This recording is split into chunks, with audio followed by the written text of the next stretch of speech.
জ্বলছে সুদান, পরিস্থিতিটা ভয়াবহ হয়ে উঠছে। সপ্তাহখানেকের রক্তক্ষয়ী যুদ্ধে মৃত্যু মিছিল ক্রমেই দীর্ঘ হচ্ছে। অন্যদিকে খার্তুমের পরিস্থিতির উপর নজর রয়েছে বাংলাদেশেরও, যা পরিস্থিতি যাতে বাংলাদেশের নাগরিকদের জন্য এখন সুদান ভ্রমণ মোটেই নেই। अस्सलाम वालेकुम व्यूअर्स, मैं हूं एहसान खान और आप देख रहे हैं हमारा यूट्यूब चैनल एहसान रिएक्शन विद एहसान। मैं उम्मीद करता हूं आप जहां भी होंगे एंजॉय करते होंगे, मज़े में होंगे और फिटफाट होंगे। व्यूअर्स, बहुत ही अहम वीडियो है और वेस्ट बंगाल मीडिया कह रहा है कि देखें जिस तरह से बांग्लादेश ने 2018 में 2018 में सूडान की हेल्प की थी, जब सूडान दिवालिया होने जा रहा था, जब सूडान में एक डिक्टेटर की हुकूमत चली गई थी, यानी जमहूरियत आ गई थी, तब बांग्लादेश ने उनको मदद की थी। और वहाँ पर महंगाई बहुत ज़्यादा हो गई थी, इन्फ्लेशन रेट बहुत ही ज़्यादा बढ़ चुका था, कोई भी देश सूडान की हेल्प नहीं कर रहा था। फिर वर्ल्ड बैंक ने अपील की और उसके बाद जब बांग्लादेश ने उनकी मदद की तो दुनिया भर में बांग्लादेश की इस हेल्प के बहुत ही ज़्यादा चर्चे हुए। यानी बांग्लादेश ने उस वक्त सूडान को, आपको ये बताएं कि जो सूडान ने उस वक्त जो कर्जा लोन उतारना था वो 15 बिलियन वो बांग्लादेश ने फौरी तौर पर उनको दिए और उसके बाद 20 मिलियन यूएस डॉलर बांग्लादेश ने दिए कि आप अपने बजट को स्टेबल रख सकें, बजट के लिए भी दिए। और उस यानी टोटल जो बांग्लादेश ने लोन दिया वो 35 मिलियन यूएस डॉलर दिया वीवर्स सूडान की हुकूमत को। 2018 की बात है। लेकिन अब जो वेस्ट बंगाल मीडिया है वो इसके ऊपर बात कर रहा है, क्या अब बांग्लादेश की हुकूमत वैसे ही मदद करेगी या फिर मुंह फेर लेगी, वापस आ जाएगी? क्योंकि वहाँ पर इस वक्त दो जो सूडान में हैं, एक उनकी जो स्पेशल फोर्स है, उनकी जो आर्मी है, आर्मी की हुकूमत है, आपको पता है वहाँ पर डिक्टेटरशिप है, जमहूरियत डेमोक्रेसी तो है नहीं है। अब दोनों के दरमियान क्लैश हो रहा है, दोनों के दरमियान वार हो रही, युद्ध हो रहा है, जंग हो रही है। अब इसको लेकर के अब वेस्ट बंगाल मीडिया कह रहा है अब किस तरह से बांग्लादेश उनको क्या हेल्प करेगा या नहीं करेगा।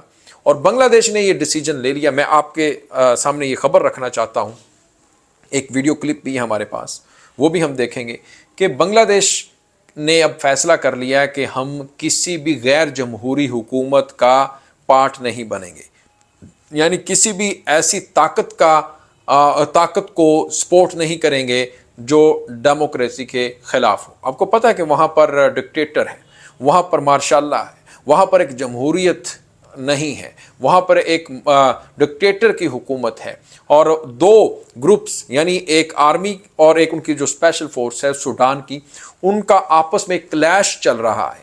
उसको लेकर के अब बांग्लादेशी हुकूमत ने भी बड़ा फैसला कर लिया है। बांग्लादेश की हुकूमत, आपको पता है कि वहाँ पर लीज पर ज़मीन लेकर वहाँ पर फसलें उगा रही थी सूडान में, और वो फिर उसको लेकर के भी बड़ी ज़्यादा, आपको पता है कि जो फसलें आती हैं फिर बांग्लादेश की मुख्तलिफ कंपनीज़ को जाती हैं। यानी बांग्लादेशी बहुत ज़्यादा काम कर रहे थे सूडान में, अपना बिजनेस कर रहे थे और इसका ज़्यादा जो डायरेक्ट फ़ायदा हो रहा था सबसे ज़्यादा वो सूडान को ही हो रहा था। लेकिन अब जो बांग्लादेश ने ऐलान कर दिया है कि सूडान सेफ़ नहीं है, सूडान में जो बांग्लादेशी शहरी हैं वो अपना कोई भी ज़्यादा इन्वेस्ट ना करें, क्योंकि वहाँ के हालात ही ठीक नहीं हैं, वहाँ की फोर्सेस आपस में भिड़ रही हैं, वहाँ पर युद्ध का एक इन्वायरमेंट बना हुआ है। वो क्यों अपने लोगों को वहाँ पर झोंकेंगे? यानी बांग्लादेश अब फिर वहाँ पर वही हालात, वही सूरत हाल, वही सिचुएशन क्रिएट हो गई है जो 2018 में हुआ। यानी जब बांग्लादेश ने उनको हेल्प किया था उस वक्त वो उनकी भूखमरी के हालात थे, बहुत ही खस्ता हाली के हालात थे, अब भी वैसे ही हो गए हैं। यानी 2013 अब चल रहा है 2023, अब भी जाहिर बात है अब उनके जो एक ग्रुप है, फिर उनकी जो आर्मी है, एक स्पेशल फोर्स जो ग्रुप है, उनके दरमियान उनकी झड़पें चल रही हैं। तो वहाँ के हालात भी ठीक नहीं, महंगाई, इन्फ्लेशन रेट बढ़ चुका है, इकॉनमी उनकी तकरीबन तबाह होने के करीब है। अब कह रहे हैं कि बांग्लादेश उनका साथ देगा? नहीं नहीं, इसका जवाब है बिल्कुल नहीं, क्योंकि बांग्लादेश हमेशा, जब भी बांग्लादेश ने दुनिया में किसी का भी साथ दिया है वो पुरअमन लोगों का दिया है, वो जमहूरियत का दिया है, वो डेमोक्रेटिक कुव्वत का दिया है, यानी डेमोक्रेसी ताकत का दिया है। कोई भी हुकूमत, कोई भी गवर्नमेंट जब जहाँ पर डेमोक्रेटिक हो वहाँ पर बांग्लादेश उसके हक में गई है, उसका साथ दिया। आपने देखा श्रीलंका की किस तरह से हेल्प की बांग्लादेश ने, और मालदीव की किस तरह से हेल्प कर रहा है बांग्लादेश, सूडान को हेल्प की, लोन दिया, इसी तरह श्रीलंका को दिया। लेकिन अब मैं चाहता हूं कि टाइम वेस्ट ना करें, हम पहले वीडियो व्यूवर्स देख लें, फिर उसके ऊपर हम बात करेंगे। बढ़ते हैं वीडियो की तरफ। अगर अभी तक आपने हमारे चैनल एहसान रिएक्शन को सब्सक्राइब नहीं किया तो जल्दी से चैनल को भी सब्सक्राइब कर लें और बेल आइकन भी प्रेस कर दें। वीडियो को लाइक भी किया करें और कमेंट सेक्शन में आप अपनी फीडबैक से हमें ज़रूर आगाह भी किया करें। वीडियो देखते हैं जी, 3, 2, 1 एंड क्यू। ক্ষমতা দখলের লড়াই যে কতটা ভয়ঙ্কর হতে পারে তা বলে দিচ্ছে সুদান। জ্বলছে সুদান, পরিস্থিতিটা ভয়াবহ হয়ে উঠছে। সপ্তাহখানেকের রক্তক্ষয়ী যুদ্ধে মৃত্যু মিছিল ক্রমেই দীর্ঘ হচ্ছে। খাবার এবং পানীয় জলের সংকট চরমে পৌঁছে গেছে। খার্তুমের মানুষ বলছে ভাবাই যায়নি পরিস্থিতি এরকম ভয়াবহ রূপ নেবে। ভয়ে গৃহবন্দী এত মানুষ। এই পরিস্থিতিতে সুদান ভ্রমণ না করতে বাংলাদেশিদের পরামর্শ দূতাবাসের।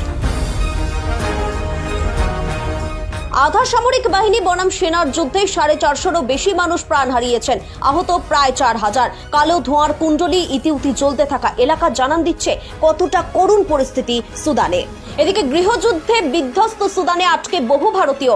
তাদের নিরাপত্তা উদ্ধার নিয়ে উচ্চ পর্যায়ের বৈঠক করে ফেলেছেন প্রধানমন্ত্রী নরেন্দ্র মোদী। কিভাবে তাদের দেশে ফিরিয়ে আনা যায় তা নিয়েই বৈঠক হয়েছে। সুদানে আটকে থাকা ভারতীয়দের সঙ্গে যোগাযোগে রয়েছে দিল্লি, ঝুঁকি নিতে বারণ করা হয়েছে। অন্যদিকে খার্তুমের পরিস্থিতির উপর নজর রয়েছে বাংলাদেশেরও, যা পরিস্থিতি যাতে বাংলাদেশের নাগরিকদের জন্য এখন সুদান ভ্রমণ মোটেই নিরাপদ নয়। তাই বাংলাদেশি নাগরিকদের পরবর্তী নির্দেশ না দেওয়া পর্যন্ত সুদান ভ্রমণ না করার পরামর্শ দেওয়া হয়েছে।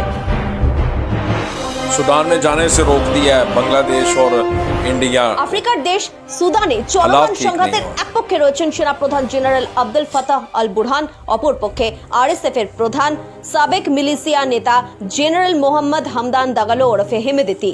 দেশটায় যে সহিংসতার সূত্রপাত তা বুরহান ও হেমেদেতির মধ্যকার ক্ষমতার লড়াইয়েরই বহিঃপ্রকাশ।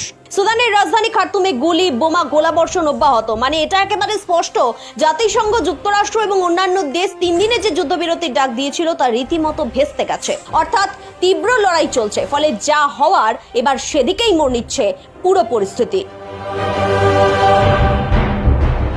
খাদ্য সরবরাহ বিঘ্নিত হচ্ছে, একই সঙ্গে জল ও বিদ্যুৎ সরবরাহেও সংকট দেখা দিয়েছে। মানুষগুলো বলছে কারো কাছে মাত্র 2 দিনের খাবার আছে। কেউ খাওয়া কমিয়ে দিয়েছেন যাতে খাবার মজুত করা যায়, কিন্তু জল ছাড়া কি বেঁচে থাকাটা সম্ভব? আসলে জল সরবরাহের প্রধান পাম্পিং স্টেশনটাও যুদ্ধে ক্ষতিগ্রস্ত। মানুষগুলো বলছে জল সরবরাহ ঘন বিঘ্নিত হচ্ছে, তাই কেউ পিপাসা মেটাতে অন্য উপায় ধরেছেন। तो व्यूअर्स, आपने ये वीडियो देखी है, बहुत ही शानदार रिपोर्ट थी वेस्ट बंगाल मीडिया की। देखें, वहाँ के हालात ही ठीक नहीं है सूडान के। अब इंडिया ने और बांग्लादेश ने तो अपने शहरी, अपने लोग वहाँ पर भेजने से भी रोक दिया है उनको कि वहाँ के हालात ठीक नहीं है, तो फिर वहाँ पर बिजनेस क्या चलेगा? वहाँ पर इन्वेस्टमेंट देखें, बांग्लादेश ने तो बहुत ज़्यादा इन्वेस्टमेंट भी की हुई है सूडान में। अब इन फ्यूचर बांग्लादेश भी सोच रहा है कुछ भी ना वहाँ पर किया जाए। हेल्प तो बड़ी दूर की बात है ना, मदद बांग्लादेश कैसे करेगा? यानी उनके आपस में ही लड़ाई चल रही है, उनकी आर्मी की, उनकी स्पेशल फोर्स की, तो वो किस तरह से मतलब अब उनको आगे लेकर जाएंगे। लेकिन मैं समझता हूँ कि बांग्लादेश ने बड़ा अच्छा डिसीजन लिया है, बांग्लादेश की हुकूमत ने बड़ा अच्छा फैसला कर लिया है, क्योंकि वो कभी भी किसी भी जंग का, युद्ध का हिस्सा, पार्ट नहीं बनेगा बांग्लादेश जिसमें ख़तरा हो, और वो सिर्फ और सिर्फ पीस का पार्टनर बनेगा बांग्लादेश। आपको पता है, बांग्लादेश जब भी किसी भी हुकूमत की, किसी भी मुल्क की बांग्लादेश ने हेल्प की है, मदद की है, तो फिर वो अमन के लिए की है, वो बेहतरी के लिए की है, वो सलामती के लिए की है। तो बड़ी अच्छी वीडियो थी। आपको ये व्यूअर्स कैसी लगी, इसके बारे में आपने फीडबैक ज़रूर देना। इंशाल्लाह नेक्स्ट वीडियो में आपके साथ एक बार फिर मुलाकात होगी। तब तक के लिए अल्लाह हाफिज़।